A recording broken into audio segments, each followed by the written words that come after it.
Just కొన్ని రోజుల క్రితం ఫేమస్ ఇన్వెస్టర్ అయిన శంకర్ శర్మ ఒక స్టేట్మెంట్ ఇచ్చారు. రీటైల్ ఇన్వెస్టర్స్ ఎస్ఐపీస్ ఆపేయాలని, అసలు స్టాక్ మార్కెట్ లో ఇన్వెస్ట్మెంట్ చేయడమే స్టాప్ చేయాలని, వీలైతే మార్కెట్ ని పడిపోనివ్వాలని సజెస్ట్ చేశారు. Mutual fund inflows stop or come down, or you make them come down. ఈ స్టేట్మెంట్ కి రకరకాల రియాక్షన్స్ అయితే వచ్చాయి. వాటి గురించి మనం తర్వాత మాట్లాడుకుందాం. కానీ ఆ స్టేట్మెంట్ వచ్చిన కొన్ని రోజుల తర్వాత AMFI May month mutual fund data బయటకు వచ్చింది.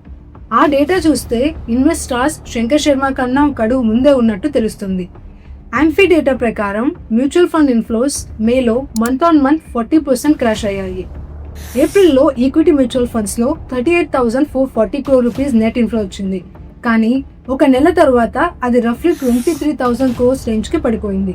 ఇది కేవలం ఈక్విటీ మ్యూచువల్ ఫండ్స్ విషయం వరకు మాత్రమే. ఇక debt funds, hybrid funds data చూస్తే సిచ్యుయేషన్ ఇంకా సీరియస్ గా ఉందని అర్థమవుతుంది. ఇప్పుడు శంకర్ శర్మ ఆ స్టేట్మెంట్ ఎందుకు ఇచ్చారు, అసలు ఆయన ఏం చెప్పాలనుకుంటున్నారు, AMFI డేటా ఏం చెప్తుంది, అండ్ గ్రౌండ్ రియాలిటీలో ఇన్వెస్టర్స్ ఎలా రియాక్ట్ అవుతున్నారో చూద్దాం. ఇక్కడ కరెక్ట్ గా అబ్జర్వ్ చేస్తే స్టాప్ యువర్ ఎస్ఐపి స్టేట్మెంట్ తో పాటు శంకర్ శర్మ రెండు విషయాలు చెప్పాలనుకుంటున్నారు.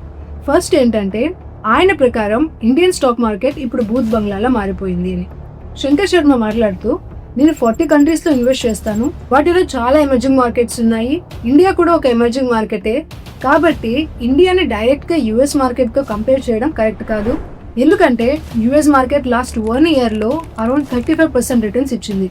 కానీ ఇండియన్ స్టాక్ మార్కెట్ చూస్తే లాస్ట్ 2 years ఆల్మోస్ట్ ఫ్లాట్ గా ఉంది. అలానే యుఎస్ ని పక్కన పెట్టేసి వేరే ఎమర్జింగ్ కంట్రీస్ తో కంపేర్ చేసిన సిచ్యుయేషన్ అంతంత మాత్రమే ఉందని ఆయన అభిప్రాయం. ఆయన చెప్పినట్టు చాలా ఎమర్జింగ్ కంట్రీస్ లో మార్కెట్ చాలా బాగా పర్ఫార్మ్ చేస్తున్నాయి. కానీ ఇండియా, ఫిలిప్పీన్స్, ఇండోనేషియా లాంటి కొన్ని మార్కెట్స్ మాత్రం వీక్ గా పర్ఫార్మ్ చేస్తున్నాయి. ఆయన ఈ మాట కూడా అన్నారు, కారణాలు వేరు ఉండొచ్చు, కానీ చివరికి చూస్తే ఇండియన్ మార్కెట్ ఒక పెద్ద పార్టీని మిస్ అవుతుంది, అందుకే ఈ మార్కెట్ నేను ఇన్వెస్ట్ చేయను అని. బట్ ఇక్కడ అబ్జర్వ్ చేయాల్సిన విషయం ఒకటి ఉంది.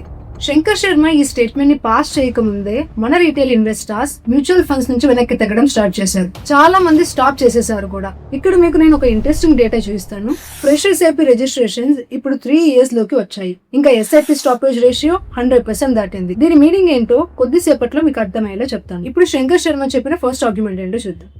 ఆయన చెప్పిన దాని ప్రకారం మనీ ఇండియన్ ఇన్వెస్టర్స్ కంటిన్యూగా ఇన్వెస్ట్మెంట్ చేస్తూ ఉంటే FIS కి ఈజీ ఎగ్జిట్ దొరుకుతుంది అని. ఎలా అంటే FIS షేర్స్ అమ్మాలంటే కొనడానికి ఎవరో ఒకరు ఉండాలి కదా. మన ఇండియన్ ఇన్వెస్టర్స్ ఆ షేర్స్ ని కొనడానికి రెడీగా ఉన్నారు. ఆయన చెప్పిన దాని ప్రకారం తాను ఇన్స్టిట్యూషనల్ ఇన్వెస్టర్ గా ఉన్నప్పుడు ఒక FIS షేర్ అమ్మాలంటే మరొక FI ని వెతుక్కోవాల్సి వచ్చేది. అంటే యుఎస్ ఇన్వెస్టర్ షేర్ అమ్మాలంటే మరొక యుఎస్ ఇన్వెస్టర్ లేదా ఇన్స్టిట్యూషనల్ ఇన్వెస్టరే దిక్కు. ఎందుకంటే అప్పుడు మన ఇండియన్ నుంచి బయర్ దొరికేవాడు కాదు. కానీ ఇప్పుడు మన మార్కెట్ లో రీటైల్ ఇన్వెస్టర్స్ చాలా ఎక్కువైపోయారు. సో FIS కి ఈజీ ఎగ్జిట్ దొరుకుతుంది. అందుకే NDTV ప్రాఫిట్ ఇంటర్వ్యూలో ఆయన చెప్పింది ఏంటంటే రీటైల్ ఇన్వెస్టర్స్ ఇన్వెస్ట్ చేయకపోతే FIS కి ఎగ్జిట్ దొరకదు అని. ఇదే పాయింట్ నేను కంటిన్యూ చేస్తూ FIS కి ఇప్పుడు రిటర్న్స్ రాకపోతే ఫ్యూచర్ లో కూడా వాళ్ళు ఎగ్జిట్ అవుతూనే ఉంటారు కంటిన్యూస్ గానీ. ఎందుకంటే ఇప్పుడు ఆల్రెడీ మార్కెట్ లో ఉన్న $100s of billion కి ఎగ్జిట్ కోసం చూస్తున్నారు వాళ్ళు. ఇప్పుడు మన రీటైల్ ఇన్వెస్టర్స్ ఫాస్ట్ గా కొనిస్తూ ఉంటే వాళ్ళకి ఈజీ ఎగ్జిట్ దొరుకుతుంది. కానీ ఇక్కడ ఇంట్రెస్టింగ్ విషయం ఏంటంటే శంకర్ శర్మ ఈ స్టేట్మెంట్ పాస్ చేయక ముందే మన రీటైల్ ఇన్వెస్టర్స్ స్టాక్ మార్కెట్ లో ఇన్వెస్ట్ చేయడం స్టాప్ చేసేసారు. ఎందుకంటే రీసెంట్ డేటాని చూస్తే AMFI వెబ్సైట్ లో ప్రతి నెల mutual funds buying, selling data available గా ఉంటుంది. స్క్రీన్ పై మీరు ఆ డేటాను చూడొచ్చు. ఇక్కడ క్లియర్ గా last month mutual fund inflows 40% పడిపోయాయి అని తెలుస్తుంది. ముందు ఈ డేటా గురించి మాట్లాడుకుందాం. ఇక్కడ మీకు ఈక్విటీ సెక్షన్ కనిపిస్తుంది కదా. ఈ కాలం ఈ మంత్ ఇన్ఫ్లో కాలం. ఎంత ఇన్ఫ్లో వచ్చిందో చూడండి. ఇక్కడ ఒక విషయం గుర్తుపెట్టుకోండి, ఈ డేటా మొత్తం ఓవరాల్ ఇన్ఫ్లోని చూపిస్తుంది. మ్యూచువల్ ఫండ్స్ లోకి మనీ 2 ways లో వస్తుంది. వన్ ఈజ్ SIP అంటే systematic investment plan, every month కొంచెంగా మనీని ఇన్వెస్ట్ చేసుకోవడం. అనదర్ వన్ ఈజ్ లంసమ్ అంటే ఒక మంత్ కానివ్వండి, ఒక 1 year కానివ్వండి, ఎప్పుడన్నా కానివ్వండి, ఒకేసారి కొంచెం మొత్తాన్ని ఇన్వెస్ట్ చేయడం. ఇక రెండో కాలం అవుట్ఫ్లో. ఇది ప్రతి నెల ఇన్వెస్టర్స్ ఎంత మనీ రిడీమ్ చేశారు అని చూపిస్తుంది.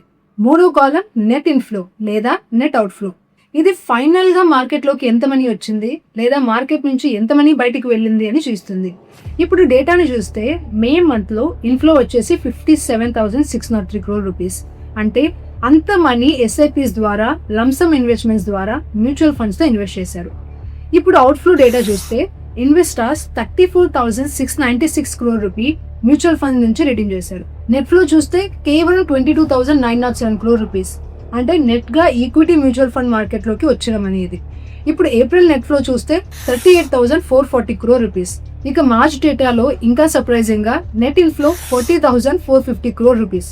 సో ఒక విషయం అయితే క్లియర్, సిచ్యుయేషన్ ప్రతి నెల వర్స్ట్ గా అవుతుంది, క్లియర్ గా డౌన్ కనిపిస్తోంది. ఈ విషయం ఈక్విటీ మార్కెట్ ఫండ్స్ లో నెట్ ఇన్ఫ్లో ట్రెండ్ ని చూస్తే తెలిసిపోతుంది. ఇప్పటిదాకా మనం మాట్లాడింది ఈక్విటీ మ్యూచువల్ ఫండ్స్ గురించి మాత్రమే, అంటే large cap, mid cap, small cap ఇలా ఈక్విటీ కేటగిరీస్ గురించి మాత్రమే మాట్లాడాం. కానీ ఇప్పుడు మ్యూచువల్ ఫండ్ ఇండస్ట్రీ మొత్తం చూద్దాం. అంటే debt mutual funds, equity mutual funds, hybrid funds, ETFs, retirement funds లాంటి అన్ని కేటగిరీస్ ని కలిపి చూస్తే మ్యూచువల్ ఫండ్ ఇండస్ట్రీ ఎందుకు ప్రెషర్ ఫేస్ చేస్తుందో మీకు అర్థమవుతుంది. ఏప్రిల్ మంత్ లో మ్యూచువల్ ఫండ్ ఇండస్ట్రీ మొత్తం net inflow 3.2 lakh crore rupees. ఈ నెంబర్ గుర్తుపెట్టుకోండి, ఎందుకంటే మే డేటా చాలా షాకింగ్ గా ఉంది. ఇక్కడ పాజిటివ్ లో ఉండాల్సింది డైరెక్ట్ గా నెగిటివ్ లోకి వెళ్ళిపోయింది. అది కూడా ఎంత అంటే -64,000 crores కి, అంటే 3.2 lakh crore నెట్ ఇన్ఫ్లో నుంచి డైరెక్ట్ గా నెగిటివ్ లోకి వెళ్ళిపోయాం. ఇండియాలో ఈ పాయింట్ ని ఆల్మోస్ట్ ఎవరు హైలైట్ చేయలేదు. సో సింపుల్ గా చెప్పాలంటే మ్యూచువల్ ఫండ్స్ నుంచి చాలా amount of money is going out, especially debt mutual funds నుంచి. ఇప్పుడు శంకర్ శర్మ సెకండ్ పాయింట్ చూస్తే FIIs ఇండియన్ బాండ్ మార్కెట్ కి రావడం ఆల్మోస్ట్ ఇంపాసిబుల్. ఎందుకంటే Indian stock market almost 7% interest ఇస్తుంది, కానీ Indian currency on an average every year 3 to 4% పడిపోతుంది. అంటే FII పర్స్పెక్టివ్ లో 7% రిటర్న్ నుంచి 3 to 4% డిప్రిషియేషన్ తీసేస్తే వాళ్ళకి ఆల్మోస్ట్ 3 to 4% రిటర్న్ మాత్రమే వస్తుంది. కానీ ఇదే మనీ వాళ్ళు US బాండ్ మార్కెట్ లో ఇన్వెస్ట్ చేస్తే ఈజీగా 5% రిటర్న్స్ వస్తాయి. అలాంటప్పుడు వాళ్ళు ఇండియాలో ఎందుకు ఇన్వెస్ట్ చేస్తారు? అఫ్ కోర్స్ ఇన్వెస్ట్ చేయాలి. అందుకే శంకర్ శర్మ చెప్పేది ఏంటంటే ఇండియన్ బాండ్ మార్కెట్ లో ఫారెన్ కరెన్సీ రావాలంటే బాండ్ డీల్స్ పెంచాలి అని. అంటే 7% ఉన్న RBI బాండ్స్ ని అట్లీస్ట్ 8.5 to 9% రేంజ్ కు తీసుకెళ్లాలని ఆయన చెప్తున్నారు. శంకర్ శర్మ నుండి ఈ స్టేట్మెంట్ వచ్చిన తర్వాత మార్కెట్ లో చాలా రియాక్షన్స్ అయితే వచ్చాయి. కొందరేమో yes I'm agreeing with him, ఆయన చెప్పింది కరెక్టే, SIPs ని స్టాప్ చేయాలి అని. మరికొందరేమో ఆయనే ఒక కాంట్రా సెల్లర్, ఆయన చెప్పింది మేమెలా నమ్మేది అని. ఇక్కడే స్టోరీ కొంచెం ఇంట్రెస్టింగ్ గా అవుతుంది, ఎందుకంటే శంకర్ శర్మ ట్రాక్ రికార్డ్ అలాంటిది. మీరు స్కామ్ 1992 సిరీస్ చూసే ఉంటారు. ఆ సిరీస్ ఏ బుక్ పై ఆధారపడైతే ఉందో ఆ బుక్ లో ఈయన పేరు అంటే శంకర్ శర్మ గారి పేరు, ఆయన వైఫ్ పేరు కూడా మెన్షన్ చేస్తున్నారు. సిరీస్ లో అయితే ఇది చూపించలేదు. అండ్ నాకు గుర్తున్నంత వరకు ఈయన 1 to 1.5 months తిహార్ జైల్లో కూడా ఉండొచ్చారు, ఒక ప్రైవేట్ ప్లేస్మెంట్ లో ఈడీ ఈయన మీద యాక్షన్ తీసుకున్నప్పుడు. కాబట్టి ఆయన ట్రాక్ రికార్డ్ ని చూసి ఆయన చెప్పింది నమ్మాలా వద్దా అన్న కన్ఫ్యూజన్ చాలా మందికి. సో మార్కెట్ లో డిస్కషన్ ఇలా జరుగుతుండగా ఒకరు ఆశిష్ కచోలియాని ట్యాగ్ చేశారు. సరే ఈ డిస్కషన్ మీద మీ పాయింట్ ఏంటి, మీ అభిప్రాయం ఏంటి అని. ఆశిష్ కచోలియా గురించి మీకు తెలియకుంటే షార్ట్ గా చెప్తాను. ఆయన కొన్ని లక్షల రూపాయలతో ఇన్వెస్టింగ్ స్టార్ట్ చేసి ఇప్పుడు 3,000 crore ప్లస్ పైగా పోర్ట్ఫోలియో వాల్యూకి రీచ్ అయ్యారు. అలాంటి ఆశిష్ కచోలియా రెస్పాన్స్ చూస్తే చాలా ఇంట్రెస్టింగ్ గా ఉంది. ఆయన రెస్పాండ్ అవుతూ శంకర్ శర్మ ఒక గ్లోబల్ ఇన్వెస్టర్, ఆయనకి ఇన్వెస్ట్ చేయడానికి చాలా రకాల ఆపర్చునిటీస్ ఉన్నాయి, చాలా కంట్రీస్ లో ఇన్వెస్ట్ కూడా చేస్తారు. కానీ నేను అలా కాదు, నేను కేవలం ఒక ఇండియన్ ఫర్మ్, నేను ఇండియన్ స్టాక్ మార్కెట్ లోనే ఉంటాను, ఇండియాలోనే ఇన్వెస్ట్ చేస్తాను. ఇండియాలో బుల్ మార్కెట్ ఆల్రెడీ అండర్వేగా నడుస్తుంది. నేను ఎప్పుడూ ఇండియన్ కరెన్సీ క్రైసిస్ లో స్టాక్ లో మనీ లాస్ అవ్వలేదు. టైం మారుతోంది, సెంటిమెంట్ మారుతోంది, వార్ ఎండ్ అవుతోంది, ఆ తర్వాత ఇండియాలో హ్యూజ్ ఆపర్చునిటీస్ ఉంటాయి, ఇక్కడ కేపబుల్ ఎంటర్ప్రెన్యూర్స్ కూడా ఉన్నారు అని ఆశిష్ కచోలియా చెప్పారు. చివరిగా ఆయన చెప్పిన line, there is victory beyond fear. ఇప్పుడు మార్కెట్ లో 2 క్లియర్ ఒపీనియన్స్ ఉన్నాయి, ఒకటి శంకర్ శర్మ, ఇంకొకటి ఆశిష్ కచోలియా. ఇక్కడ మీకు మరికొంత డేటా షేర్ చేస్తాను. ఈ డేటా చూసిన తర్వాత you'll get a క్లారిటీ. ఇప్పుడు మార్కెట్ లో ఏం జరుగుతోంది, అసలు ఎవరేం చేస్తున్నారు, SIPని కంటిన్యూ చేయాలా లేదా స్టాప్ చేయాలన్న క్లారిటీ మీకు వస్తుంది. ఇప్పుడు మనం మ్యూచువల్ ఫండ్ డేటాని కొంచెం డెప్త్ గా ఎగ్జామిన్ చేసి ఏ సెగ్మెంట్ లో ప్రాబ్లం ఉందో చూస్తే కనిపించిన మొదటి సెగ్మెంట్ ఫ్లెక్సీ క్యాప్. దీనికి ఏప్రిల్లో 10,000 crore ఇన్ఫ్లోస్ వచ్చాయి, మేలో అవి 5,000 crores కి పడిపోయాయి. మిడ్ క్యాప్ ఫండ్స్ లో కూడా 40% వరకు డిక్లైన్ కనిపించింది. Multi cap, large cap almost అన్ని కేటగిరీస్ లో ఇన్ఫ్లోస్ తగ్గిపోయాయి. మోస్ట్ షాకింగ్ పాయింట్ ఏంటంటే ఈక్విటీ సెగ్మెంట్ లో ఉన్న 11 కేటగిరీస్ లో ఒక్క కేటగిరీలో కూడా గ్రోత్ లేదు, అన్ని కేటగిరీస్ కూడా డిక్లైన్ చూపించాయి. ఇండెక్స్ ఫండ్స్ విషయంలో అయితే కేవలం 1 month లో ఈ డిక్లైన్ ఆల్మోస్ట్ 80% ఉంది. ఇది చాలా పెద్ద డ్రాప్. ఇక్కడే వస్తున్న క్వశ్చన్, ఇన్వెస్టర్స్ నిజంగానే SIPs ని స్టాప్ చేస్తున్నారా అని. దీనికి సరైన సమాధానం కోసం వెతుకుతున్నప్పుడు మాకు కొన్ని ఇంట్రెస్టింగ్ పాయింట్స్ అయితే దొరికాయి. లాస్ట్ 1.5 year నుంచి బాగా పాపులర్ అయిన గోల్డ్ ETFs కూడా ఇప్పుడు ప్రెషర్ ఫేస్ చేస్తున్నాయి. గోల్డ్ ETFs లో 725 crore rupees net outflow record అయింది. అంటే పీపుల్ అక్కడ నుంచి కూడా మనీ విత్డ్రా చేయడం స్టార్ట్ చేశారు. ఇప్పుడు ప్యాటర్న్ ఏంటంటే డెట్ ఫండ్స్ అయినా, ఈక్విటీ ఫండ్స్ అయినా, ETFs అయినా ఆల్మోస్ట్ అన్ని కేటగిరీస్ లో డౌన్ ట్రెండ్ కనిపిస్తుంది. కానీ మీడియాలో మాత్రం ఎక్కువగా వినిపిస్తున్నమాట SIP ఇన్ఫ్లోస్ 40% క్రాష్ అయ్యాయి అని. అదే ఇప్పుడు మార్కెట్ లో బిగ్గెస్ట్ బజ్ గా మారింది. కానీ మీడియాలో చెప్తున్న SIP ఇన్ఫ్లోస్ క్రాష్ అయ్యాయి అన్న నెరేటివ్ కి డేటా అయితే సపోర్ట్ చేయట్లేదు. ఎందుకంటే SIP నెంబర్స్ స్టేబుల్ గానే ఉన్నాయి. మే మంత్ లో SIP ఇన్ఫ్లోస్ రఫ్లీ 30,950 crore రేంజ్ లో ఉన్నాయి. చాలా నెలల నుంచి 30,000 crore ప్లస్ రేంజ్ లోనే ఎస్ఐపీస్ మెయింటైన్ అవుతున్నాయి. అంటే ప్రాబ్లం ఎస్ఐపీ ఇన్వెస్టర్స్ కాదు, ఇక్కడ మేజర్ డిక్లైన్ లంసమ్ ఇన్వెస్ట్మెంట్స్ లో కనిపిస్తుంది. సింపుల్ గా చెప్పాలంటే రీటైల్ ఎస్ఐపీ ఇన్వెస్టర్స్ ఇంకా మార్కెట్ లోనే ఉన్నారు, కానీ పెద్ద లంసమ్ మనీ మాత్రం స్లోగా మార్కెట్ నుంచి బయటకు వెళ్ళిపోతుంది. యూజువల్లీ ఎవరికైనా ₹1,00,000 వచ్చాయనుకోండి, వెంటనే మార్కెట్ లో ఇన్వెస్ట్ చేయాలని అనుకుంటారు. కానీ ఇప్పుడు ఇన్వెస్టర్స్ పర్స్పెక్టివ్ మారింది. They lost interest in investing stock market. ఇక్కడ ఇంకో ప్రాబ్లం, నేను వీడియో స్టార్టింగ్ లో చెప్పిన ఎస్ఐపీ స్టాపేజ్ రేషియో ఇప్పుడు 100% దాటింది. దాని అర్థం కొత్తగా ఎస్ఐపీస్ ని స్టార్ట్ చేస్తున్న వాళ్ళకన్నా ఎస్ఐపీస్ ని స్టాప్ లేదా పాస్ చేస్తున్న నెంబర్స్ ఎక్కువ అయ్యాయి అని. సో ప్రెసెంట్ సిచ్యుయేషన్ అయితే ఇదే. ఫ్యూచర్ లో మ్యూచువల్ ఫండ్ ఇన్ఫ్లోస్ కూడా ఛాలెంజ్ ఫేస్ చేయొచ్చు అని. జనరల్ గా మ్యూచువల్ ఫండ్ లో ఇన్వెస్ట్ చేసే వాళ్ళ సైకాలజీ చూస్తే బ్రోకరేజ్ యాప్ ఓపెన్ చేస్తారు, మ్యూచువల్ ఫండ్ సెలెక్ట్ చేస్తారు. ఆ టైంలో జనరల్ గా పాస్ట్ రిటర్న్స్ ఎలా ఉన్నాయో చూసుకుంటారు. పాస్ట్ రిటర్న్స్ 20% లేదా 25% రేంజ్ లో కనపడగానే అందరూ అక్కడే ఇన్వెస్ట్ చేయడానికి పరిగెడతారు. ఒక టైంలో quant mutual fund extraordinary returns ఇచ్చాయి, దాంతో అందరూ అక్కడే ఇన్వెస్ట్ చేయడానికి వెళ్లారు. ఆ తర్వాత నిపాన్ లాంటి ఫండ్స్ వచ్చాయి, ఇంకా చాలా ప్లేయర్స్ మార్కెట్ లోకి వచ్చారు.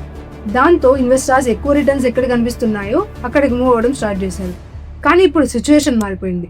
రీసెంట్ గా ఇన్వెస్టర్స్ 10%, 12%, 15% దాటలేని రిటర్న్స్ ని చూస్తున్నారు.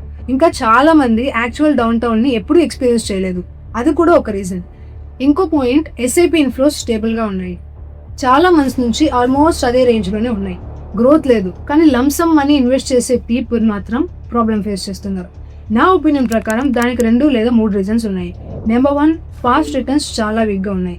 నెంబర్ 2, లాస్ట్ 2-3 నెలలుగా war situation, fear prices increase కారణంగా ఒక ఇన్విజిబుల్ ఇన్ఫ్లేషన్ బిల్డ్ అవుతుంది. చాలా మంది ఇన్వెస్టర్స్ ఫ్యూచర్ ఇన్ఫ్లేషన్ నుంచి ప్రొటెక్ట్ అవ్వాలని చూస్తున్నారు.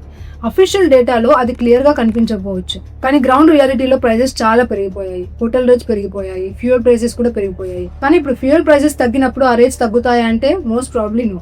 రీసెంట్ గా ఫ్యూయల్ ప్రైజెస్ పెరిగిన విషయం మీకు తెలుసు. క్రూడ్ ఆయిల్ వార్ ఎఫెక్ట్ లో ఇరుక్కుపోయింది, ఇండియాకి రావడం కష్టంగా మారింది.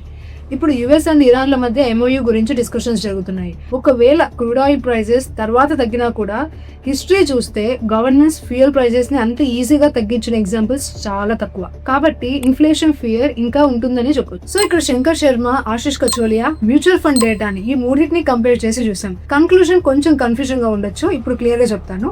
ఇక్కడ నేను అనుకున్నది ఏంటంటే, ఇండియాలో లార్జ్ క్యాప్ కంపెనీస్ హిస్టారికల్ గా మంచి రిటర్న్స్ ఇచ్చాయి. Last 20 years Sensex returns average గా 13% రేంజ్ లో ఉంది, అది స్ట్రాంగ్ పర్ఫార్మెన్సే. కానీ రీసెంట్ 1-2 years డేటా చూస్తే సడన్ స్లో డౌన్ కనిపిస్తుంది, ముఖ్యంగా లార్జ్ క్యాప్ సెగ్మెంట్ లో. ఎగ్జాంపుల్ కి HDFC బ్యాంక్, ICICI బ్యాంక్ లాంటి టాప్ బ్యాంకింగ్ కంపెనీస్ ని చూస్తే గ్రోత్ రేట్ స్లోగా 5-10% రేంజ్ లో కనిపిస్తుంది. ఇది బ్యాంకింగ్ లో మాత్రమే కాదు, FMCG సెక్టర్ ని చూడండి, HUL, ITC లాంటి కంపెనీస్ గ్రోత్ కూడా 7-8% రేంజ్ లోనే ఉంది. IT సెక్టర్ చూడండి, అక్కడ కూడా గ్రోత్ 78% రేంజ్ లోనే ఉంది. బ్యాంకింగ్ లో స్లో డౌన్, FMCG లో స్లో డౌన్, IT లో స్లో డౌన్. కాబట్టి లార్జ్ క్యాప్ స్టాక్స్ లో షేర్ ప్రైసెస్ స్ట్రాంగ్ గా పెరగాలంటే గ్రౌండ్ లెవెల్ బిజినెస్ గ్రోత్ కనిపించాలి, కానీ ఆ నెంబర్స్ ఇప్పుడు సపోర్ట్ చేయడం లేదు. అందుకే large cap companies growth story ఇప్పుడు అంత స్ట్రాంగ్ గా కనిపించదు. 14-15% రిటర్న్స్ ఈజీగా ఎక్స్పెక్ట్ చేయడం కూడా కష్టమనే అనిపిస్తుంది. కానీ మరోవైపు mid cap, small cap companies చూస్తే స్టోరీ డిఫరెంట్ గా ఉంది. గ్రౌండ్ లెవెల్లో they are showing a lot of growth. Example కి రెన్యూవబుల్ ఎనర్జీ, ఈ సెక్టర్ ర్యాపిడ్ గా గ్రోత్ అవుతుంది. డేటా సెంటర్స్ ఎకో సిస్టమ్ కూడా గ్రో అవుతుంది. ఏసీ ఎకో సిస్టమ్ గురించి సమ్మర్ అనాలిసిస్ చేసినప్పుడు supply chain players business growth కూడా చాలా స్ట్రాంగ్ గా కనిపించింది. డేటా సెంటర్స్ కి ట్రాన్స్ఫార్మర్స్ సప్లై చేసే కంపెనీస్ నెంబర్స్ చూస్తే కూడా గ్రోత్ క్లియర్ గానే కనిపిస్తుంది. ఈవీ సెక్టర్ ని చూడండి, నేను ఓలా గురించి మాట్లాడట్లేదు, ఓవరాల్ ఎలక్ట్రిక్ వెహికల్ ఇండస్ట్రీ గురించి మాట్లాడుతున్నాను. ఆ ఇండస్ట్రీ ఫాస్ట్ గా గ్రో అవుతుంది, కంపెనీస్ గ్రోత్ కూడా ఫాస్ట్ గా ఉంది. సో గ్రోత్ అనేది ఉంది, కానీ మార్కెట్ లో పెద్ద వెయిటేజ్ ఉన్న లార్జ్ కంపెనీస్ ఆ గ్రోత్ రిఫ్లెక్ట్ చేయడం లేదు. యుఎస్ మార్కెట్ ఎగ్జాంపుల్ తీసుకుంటే ఎన్విడియా, గూగుల్, మైక్రోసాఫ్ట్ లాంటి కంపెనీస్ అగ్రెసివ్ గా ఇన్వెస్ట్ చేస్తున్నాయి. రీసెర్చ్ అండ్ డెవలప్మెంట్ మీద హెవీగా స్పెండ్ చేస్తున్నాయి, గ్రోత్ కోసం రిస్క్ తీసుకుంటున్నాయి. Most large cap companies in India they always focus on saving money. వాళ్ళు మన ఇండియన్ కంపెనీస్ రీసెర్చ్ లో కానివ్వండి, ఏదైనా కొత్త ఇన్వెస్ట్ లో కానీ ఇన్వెస్ట్మెంట్ చేయడానికి ఇష్టపడ్డారు. సో గ్రోత్ ఎక్కడి నుంచి వస్తుంది? ఇలాంటి సిచ్యుయేషన్ లో we cannot expect growth from any large cap companies. ఈ మధ్య ట్విట్టర్ లో ఒక ఇంట్రెస్టింగ్ డిబేట్ కూడా జరిగింది. ఇన్ఫోసిస్ ఫార్మా CEO మోహన్ దాస్ పై మాట్లాడుతూ ఒక 50,000 crores ఫండ్ ని గవర్నమెంట్ AI మీద ఇన్వెస్ట్ చేయాలని అన్నారు. కానీ దానికి రెస్పాన్స్ గా కొంతమంది అంటున్న విషయం చెప్తాను. ఒకసారి ఇన్ఫోసిస్ నెంబర్స్ ని స్క్రీన్ పై చూడండి. కంపెనీ ప్రతి సంవత్సరం 25,000 to 30,000 crores ప్రాఫిట్స్ జనరేట్ చేస్తుంది, కానీ ఆ ప్రాఫిట్స్ లో 20,000 crores డివిడెండ్ గా డిస్ట్రిబ్యూట్ చేస్తుంది, షేర్ బైబ్యాక్స్ కూడా చేస్తుంది. అంటే బిజినెస్ లో రీఇన్వెస్ట్ చేయడానికి బదులు మనీ షేర్ హోల్డర్స్ కి రిటర్న్ ఇచ్చేస్తుంది. డివిడెండ్స్ వల్ల ఎక్కువ బెనిఫిట్ ఎవరికి వస్తుంది? ప్రమోటర్స్ కి వస్తుంది. బైబ్యాక్స్ వల్ల కూడా మోస్ట్ బెనిఫిట్ ప్రమోటర్స్ కి వస్తుంది. ఏ విషయంలో గవర్నమెంట్ కి సలహా ఇవ్వడంలో తప్పలేదు. మరి స్వతహాగా మన సొంత కంపెనీ కోసం ఎంత ఇన్వెస్ట్మెంట్ చేస్తున్నాం, ఎంత గ్రోత్ చేస్తున్నామో కూడా చూసుకోవాలి. ఇన్వెస్టర్స్ కూడా ఇది రియలైజ్ అవుతున్నారు. అందుకే ర్యాండమ్ గా ఇండెక్స్ ఫండ్స్ లో ఇన్వెస్ట్మెంట్ చేసే బదులు యాక్చువల్ గ్రోత్ ఎక్కడుందో వెతికి మరీ ఇన్వెస్ట్ చేస్తున్నారు మన ఇండియన్ రిటైల్ ఇన్వెస్టర్. ఇండియాలో లార్జ్ క్యాప్స్ లో గ్రోత్ వీక్ గా కనిపించిన స్మాల్ క్యాప్, మిడ్ క్యాప్స్ లో ఆపర్చునిటీస్ ఇంకా ఉన్నాయని నాకు అనిపిస్తుంది. ఇంకా ఎఫ్ఐఎస్ గురించి మాట్లాడితే కొన్ని రోజుల క్రితం పార్లమెంట్ లో నిర్మలా సీతారామన్ ఒక స్టేట్మెంట్ ఇచ్చారు. ఎఫ్ఐఎస్ వస్తారు పోతారు, కానీ మన రీటైల్ ఇన్వెస్టర్స్ ఆ ఎఫెక్ట్ ని అబ్జర్వ్ చేసుకుంటారు, ఆ గ్యాప్ ని ఫిల్ చేస్తారు, మార్కెట్ ని సపోర్ట్ చేస్తారు. Indian retail investors have proven that even if they come and go, any shock that may come is now taken care of because of the shock absorbing capacity the Indian retailer has brought into Indian market. కానీ personally నాకు అనిపించేది ఏంటంటే ఇది అంత ఎక్కువ కాలం కొనసాగదు అని. ఎందుకంటే ప్రస్తుత మార్కెట్ లో ఉన్న 16% ఆఫ్ మనీ ఎఫ్ఐఎస్ దగ్గర ఉంది. ఇప్పుడు అంత 16% ఆఫ్ మనీ సెల్ చేస్తే అంత సెల్లింగ్ పవర్ ని మనం అబ్జర్వ్ చేసుకునేంత ఇండియన్ ఇన్వెస్టర్స్ కి ప్రస్తుతానికి లేదు. 1 year back if you said the same thing would have agreed, but currently the situation is not that well. ఎందుకంటే గత 2 సంవత్సరాల్లో చాలా మందికి ప్రాపర్ రిటర్న్స్ రాలేదు, చాలా మంది మనీ కూడా బ్లాక్ అయిపోయింది. ఇది ఒక సైకిల్ కూడా. మార్కెట్ చాలా బాగా పర్ఫార్మ్ అయ్యాక యూజువల్లీ ఒక బేర్ ఫేజ్ వస్తుంది. ఇప్పుడు అదే ఫేజ్ కొంచెం ఎక్కువగా స్ట్రెచ్ అవుతుంది. ఈ టైంలో చాలా మంది బై ద డిప్ ట్రై చేస్తారు, కానీ ప్రాబ్లం ఏంటంటే డిప్ ఇంకా ఎంత దిగుతుందో ఎవరికి క్లారిటీ లేదు. అందుకే చాలా మంది ఫ్రస్ట్రేటెడ్ గా ఉన్నారు. ఆనెస్ట్లీ ఆ ఫ్రస్ట్రేషన్ కూడా వ్యాలిడే. దానికి రీజన్స్ కూడా చాలా ఉన్నాయి. Policies implementation issues, companies mind set, ఇలా చాలానే ఉన్నాయి. కానీ నా పాయింట్ ఏంటంటే యాక్చువల్ గా గ్రోత్ అవుతున్న సెక్టార్స్, బిజినెసెస్ ఉన్నా కూడా వాటి షేర్ ప్రైజెస్ గత 1.5 సంవత్సరాలుగా ప్రెషర్ లోనే ఉన్నాయి. గ్లోబల్ లెవెల్లో కూడా స్టెబిలిటీ లేదు. ట్రంప్ వచ్చినప్పటి నుంచి ఏదో ఒక అన్సర్టనిటీ కొనసాగుతూనే ఉంది. మార్కెట్ కి స్టేబుల్ ఎన్వైరన్మెంట్ దొరకడం లేదు. కానీ ఈ అన్సర్టనిటీ మధ్య కూడా ఆపర్చునిటీస్ ఉన్నాయి.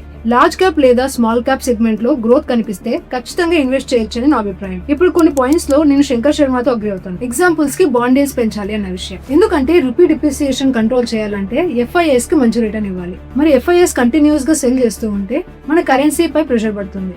మన కరెన్సీపై ప్రెషర్ పడితే ఆ ప్రెషర్ ఎకానమీపై పడుతుంది. కాబట్టి బాండ్ మార్కెట్, టాక్సేషన్ పాలసీ లాంటి ఏరియాస్ లో గవర్నమెంట్ కొన్ని స్ట్రాంగ్ స్టెప్స్ తీసుకోవాల్సిన అవసరం ఉంది. ఇండియన్ ఈక్విటీ మార్కెట్ లో ఆల్రెడీ ఉన్న ఫారిన్ మనీ బయటకు వెళ్లకుండా పాలసీస్ ఉండాలి. మరోవైపు చూస్తే నేను ఆశిష్ కచోలియా గారితో కూడా చాలా వరకు అలైన్ అవుతాను.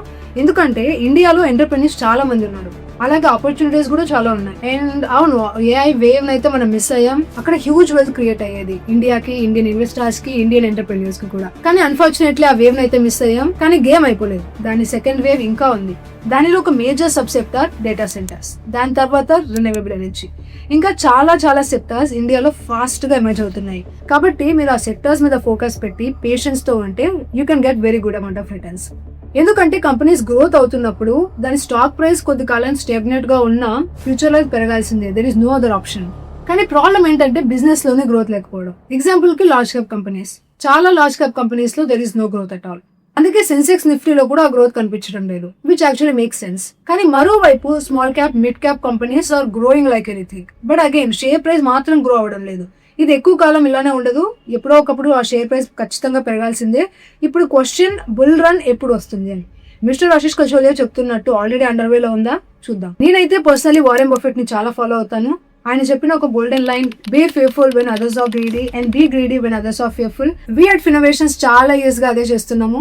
మిస్టేక్స్ చేయలేదా? చేశాము. లాస్ట్ సెప్టెంబర్ కరెక్షన్ లో మార్కెట్ చాలా పడిపోయింది కదా అని అగ్రెసివ్ గా ఇన్వెస్ట్ అయితే చేశాం, కానీ మార్కెట్ ఇంకా పడిపోయింది. So we did face lot of losses. కానీ దానివల్ల ఇన్వెస్టింగ్ అయితే ఆపలేదు.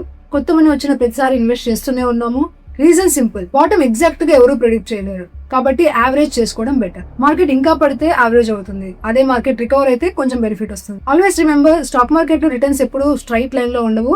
అంటే మార్కెట్ యావరేజ్ గా 15% రిటర్న్ ఇచ్చిందంటే ప్రతి ఇయర్ 15% ఇవ్వదు. కొన్ని ఇయర్స్ 0%, కొన్ని ఇయర్స్ 30%, కొన్ని ఇయర్స్ నెగటివ్ కూడా ఇవ్వచ్చు. అందుకే 1-2 years గ్యాప్ లో మిస్ అయిన రిటర్న్స్ ఫ్యూచర్ లో కవర్ అయ్యే ఛాన్స్ ఉంటుందని నా నమ్మకం. కానీ ఇది లార్జ్ క్యాప్స్ లో ఈజీగా జరుగుతుందని నాకు అనిపించడం లేదు. హిస్టారికలీ లార్జ్ క్యాప్స్ 13-14% రిటర్న్స్ ఇచ్చాయి, కానీ ఫ్యూచర్ లో యావరేజ్ రిటర్న్స్ 10% రేంజ్ కి రావచ్చు అని నాకు అనిపిస్తుంది.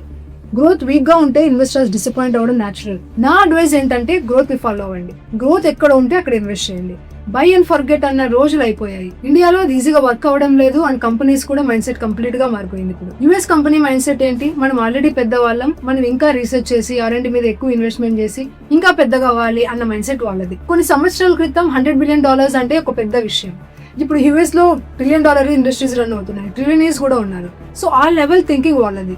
మన లార్జ్ క్యాప్ కంపెనీస్ లో అగ్రెసివ్ మైండ్ సెట్ అంతగా కనిపించడం లేదు, కానీ Indian small cap mid cap eco system లో ఆ మైండ్ సెట్ కనిపిస్తుంది. అందుకే ఇన్వెస్టర్స్ గ్రోత్ ఉన్న చోటుకి వెళ్ళాలి, అదే ఇంపార్టెంట్. రీటైల్ ఇన్వెస్టర్స్ విషయానికి వస్తే నా ఫీలింగ్ ఏంటంటే కమింగ్ మంత్స్ లో మ్యూచువల్ ఫండ్ ఇన్ఫ్లోస్ ఇంకా తగ్గొచ్చు.